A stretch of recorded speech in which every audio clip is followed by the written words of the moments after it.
নমস্কার। যুক্তি তর্ক সঙ্গে অর্কয়ে আপনাদের স্বাগত। আপনাদের সঙ্গে আমি অর্কপ্রভ সরকার। মায়ানমারের জুনটা আরাকান আর্মির যে জায়গাটা দখল আছে, মায়ানমারের অর্ধেকের বেশি তাদের দখলে রাখাইন প্রদেশে বোমাবর্ষণ করেছে। আরাকান আর্মির দাবি মহিলা শিশু সহ প্রায় 50 জনের মৃত্যু হয়েছে। ঠিক যেভাবে পাকিস্তান আফগানিস্তানের টেরিটরিতে পাকতিকা প্রদেশে বোমাবর্ষণ করে, পাকিস্তানের দাবি যে পাকতিকা প্রদেশে তেহরিকে তালিবান পাকিস্তানের হাইড আউট আছে, তারা জঙ্গি ঘাঁটি ধ্বংস করার অভিযান চালিয়েছিল। মায়ানমারের জুন্টা সরকারও বলছে যে তারাও আরাকান আর্মির ঘাঁটি ধ্বংস করার জন্য বোমাবর্ষণ করেছে। তাহলে জুন্টা সরকার আর পাক সরকার, তাদের দুজনেরই পদক্ষেপের মধ্যে কি সিমিলারিটি দেখুন। আর একটা খবর এলো যে মালালা ইউসুফজাই তিনি আবার পাকিস্তানে যাচ্ছেন। এই তেহরিকে তালিবান পাকিস্তানি 2012 সালে মালালা ইউসুফজাইয়ের উপর প্রাণঘাতী হামলা চালিয়েছিল। তারপরের ইতিহাস আপনারা সবাই জানেন। নারী শিক্ষা, নারী প্রগতি নিয়ে একটা আলোচনা সভায় মালালা পাকিস্তানে বক্তব্য রাখবেন, সাথে নাকি পাকিস্তানের প্রধানমন্ত্রী শাহবাজ শরীফও থাকবেন। তো তালিবান তো পাকিস্তানকে একেবারে খেয়ে নেবে। যেভাবে তালিবান বলছে যে পাকিস্তান আমাদের পয়লা নম্বর দুশ্মন, পাকিস্তান আফগানিস্তানের সীমানা লঙ্ঘন করে হামলা চালাচ্ছে, আমরা তো আর হাতে চুরি পরে বসে নেই। আফগানিস্তানের মাটি অনেক বড় বড় শক্তির কবর রচনা হয়েছে, তাই পাকিস্তান তো কোন ছাড়। 16ই ডিসেম্বর আফগানি সরকারের এক মন্ত্রী তার এক্স হ্যান্ডেলে একটা ছবি পোস্ট করেন। সেই ছবিটা 71 সালের 16ই ডিসেম্বর ঢাকায় পাক সেনা ভারতীয় সেনার কাছে আত্মসমর্পণ করছে। সেই তালিবান নেতা বলেছেন পাকিস্তান সেনাকে, পাকিস্তান সরকারকে হুঁশিয়ারি দিয়ে আফগানিস্তানে এই ধরনের কোনো অ্যাডভেঞ্চার করতে গেলে একই রকম পরিণতির জন্য তারা যেন তৈরি থাকে। 71 সালের ডিসেম্বর মাসে যে লজ্জাজনক পরাজয়ের মুখে দাঁড়িয়েছিল পাকিস্তানি সেনা, আফগানিস্তানে তারা কোনো অ্যাডভেঞ্চার করলে একই রকম পরিণতির জন্য তাদের তৈরি থাকতে হবে। এর মধ্যে দুবাইয়ে ভারতের বিদেশ সচিব বিক্রম মিস্ত্রির সঙ্গে আফগানিস্তানের পররাষ্ট্রমন্ত্রীর বৈঠক হয়েছে। ভারত ব্ল্যাঙ্ক চেক দিয়ে দিয়েছে, বলেছে চাবাহার বন্দর আফগানিস্তান ব্যবহার করতে পারে। হিউম্যানিটেরিয়ান এড থেকে শুরু করে ইনফ্রাস্ট্রাকচার সবকিছুতে ভারত উদার হস্তে সহায়তা করবে। শুধু একটাই আমাদের দাবি, আফগানিস্তানের মাটি থেকে ভারত বিরোধী কার্যকলাপ যেন না চলে। তার কয়েকদিন আগে রণদীপ জয়সওয়াল বিদেশ মন্ত্রকের মুখপাত্র সাংবাদিক বৈঠক করে জানিয়ে দিয়েছেন যেভাবে পাকিস্তান আফগানিস্তানে বিমান হামলা চালিয়েছে সেটা ভারত সরকার নিন্দা করে। পাকিস্তান নিজের সমস্যার মোকাবিলা করতে ব্যর্থ হয়ে বারে বারে প্রতিবেশী রাষ্ট্রের উপর দোষ চাপিয়ে পাপস্খলন করে। তেহরিকে তালিবান পাকিস্তানের সাধারণ মানুষের উদ্দেশ্যে একটা বিবৃতি জারি করে বলেছে যে তারা যেন পাকিস্তানি সেনার যে বিবিধ ব্যবসা আছে সেই ব্যবসার সঙ্গে নিজেদের আর যুক্ত না রাখেন। সেখানে যদি তারা কোনো ইনভেস্ট করে থাকেন সেই ইনভেস্ট উইথড্র করতে, তারা যেন পাকিস্তানি সেনা এস্টাবলিশমেন্টের তৈরি করা কোনো প্রোডাক্ট না কেনেন, অর্থাৎ সেনার ব্যবসাকে পুরোপুরি বয়কট করা। পাকিস্তানি সেনা কিন্তু ব্যবসা করে, তাদের ফৌজি ওয়েলফেয়ার ট্রাস্ট আছে, এমনি ওয়েলফেয়ার ট্রাস্ট আছে, তারা পেট্রোল পাম্প চালায়, তারা ব্যাংক চালায়, তারা ইন্স্যুরেন্সের সেক্টরে আছে, তারা লজিস্টিক্স হাব চালায়।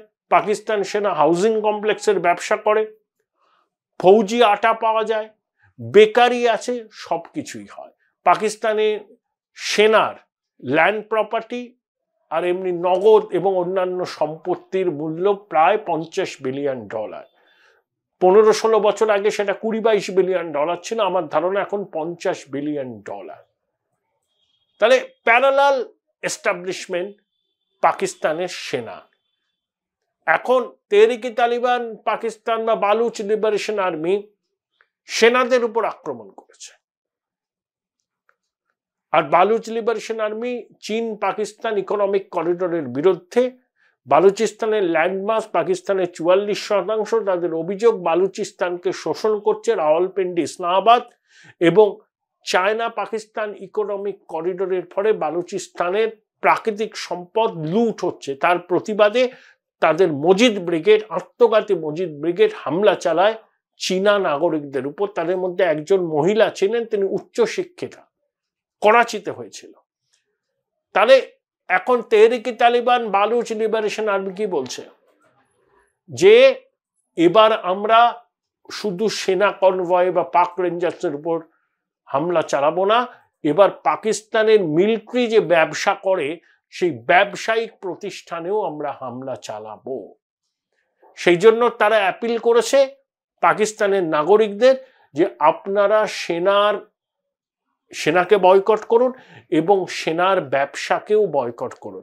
আমি একটা বই পড়েছিলাম অনেকদিন আগে, বইটার লেখিকা হচ্ছে Ayesha Siddiqui, military Inc inside Pakistan military economy. খুব সুন্দর বই, আপনারা সম্ভব হলে পড়ে নেবেন। সেখানে পাকিস্তানি মিলিটারি এস্টাবলিশমেন্ট কিভাবে ব্যবসা বাণিজ্য করছে, তাদের টার্নওভার কত, কত মানুষ তাতে যুক্ত, সিভিলিয়ানদের তাতে কি ভূমিকা, সে সম্পর্কে বিস্তারিতভাবে আলোচনা আছে। অর্থাৎ পাকিস্তানের ব্যবসা বাণিজ্যের একটা বড় অংশ সেনা নিয়ন্ত্রণ করে। টার্কিতেও সেনা ব্যবসা বাণিজ্য নিয়ন্ত্রণ করে এবং চীনেও অনেক ব্যবসা বাণিজ্যের নিয়ন্ত্রণ সরাসরি সেনার হাতে। এখন তেহরিকে তালিবান পাকিস্তান তারা সেনা রেঞ্জার্সদের উপর হামলা চালাচ্ছে, প্রতিদিনই সংঘর্ষ হয়, দুপক্ষেই হতাহত হয়, কিছু সাধারণ মানুষ মারা যায়। পাকিস্তানের অভিযোগ আফগান তালিবানরা তেহরিকে তালিবান পাকিস্তানকে মদদ দিচ্ছে। Join Indian Institute of Hotel Management now. Right choice, right decision. Afghanistan Taliban বলছে যে তেহরিকে তালিবান আমাদের এই অতিথি, আর আমরা ডুরান লাইন মানি না। পাকিস্তান তাদের উপর অত্যাচার করছে। তো পরিস্থিতি বেগোতে দেখে আইএসআই ডিজিকে যেতে হচ্ছে তাজাকস্তানে, যেখানে নর্দার্ন অ্যালায়েন্স, আহমেদ শাহ মাসুদের ছেলে আহমেদ মাসুদ, আমরুল্লাহ সালেহ সব রয়েছেন। এরা ঘোষিত তালিবান বিরোধী, আবার একই সঙ্গে পাক সেনা আইএসআই এর বিরোধী। যখন আফগান তালিবান আর পাকিস্তানি এস্টাবলিশমেন্টের খুব মাখামাখি সম্পর্ক ছিল, তখন এই নর্দার্ন অ্যালায়েন্সকে খতম করার জন্য আইএসআই চেষ্টা ত্রুটি রাখেনি। ওসামা বিন লাদেনের সহযোগিতায় তিউনিশিয়ার আত্মঘাতী জঙ্গিরা আহমেদ শাহ মাসুদকে হত্যা করেছিল, কিন্তু আমরুল্লাহ সালের উপর প্রাণঘাতী হামলা হয়, তিনি বেঁচে যান। তারা সবাই এখন দুসান বেতে আছেন তাজাকস্তানে।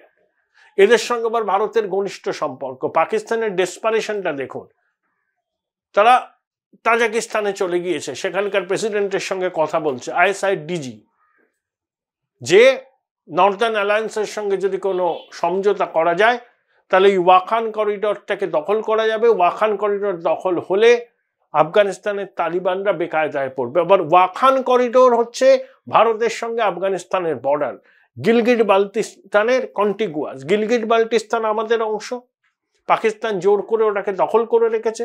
তাহলে ওয়াখান করিডোর দিয়ে আমরা আফগানিস্তানের সঙ্গে যোগাযোগ রাখতে পারি। আবার ওয়াখান করিডোরের নিচে আছে বাদাখশান প্রভিন্স।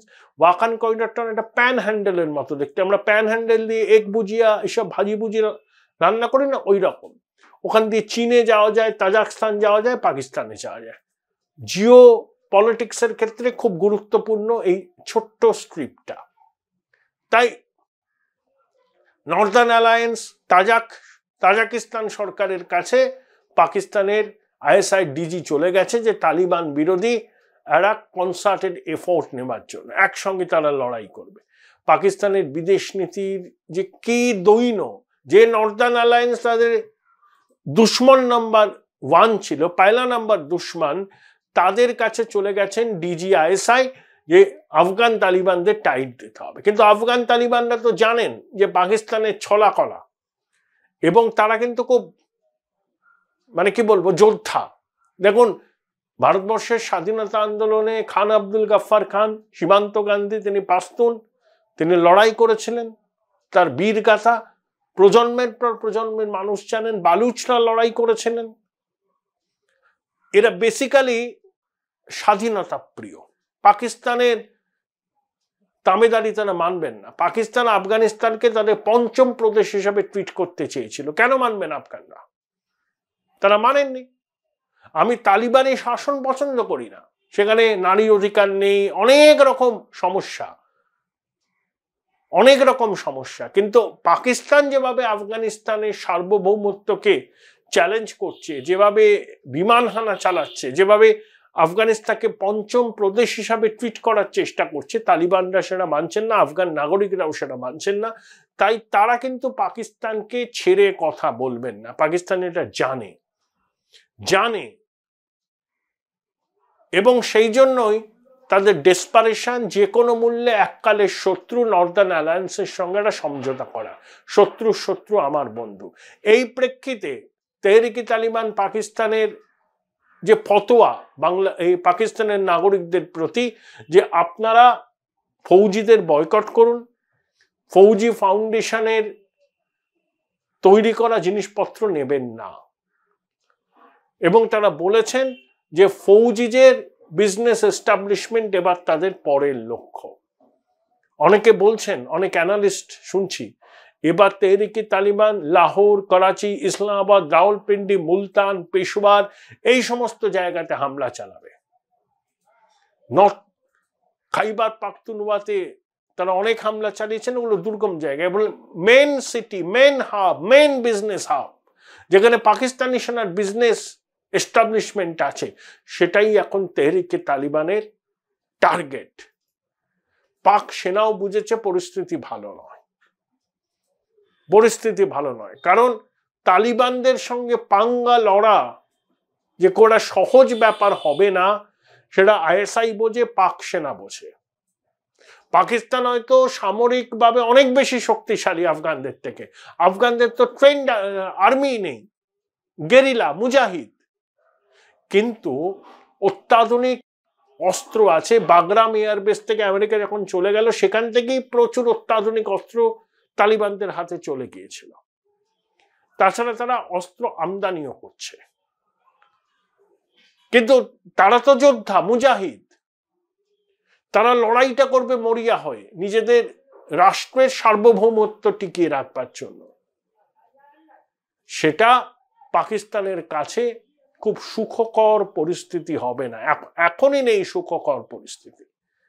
যত দিন যাচ্ছে পরিস্থিতি ঘোরালো থেকে ঘোরালোতর হচ্ছে, এবং আফগান তালিবান বলেই দিয়েছে পাকিস্তানকে তারা সবক শিখিয়ে ছাড়বে, যাতে পাকিস্তান সরকার বুঝতে পারে যে আফগানিস্তানে এই ধরনের সামরিক অ্যাডভেঞ্চার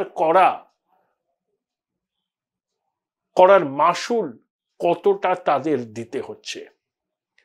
এই বোধ পাকিস্তানি এস্টাবলিশমেন্টের আসবে বলে আফগান তালিবানরা মনে করে।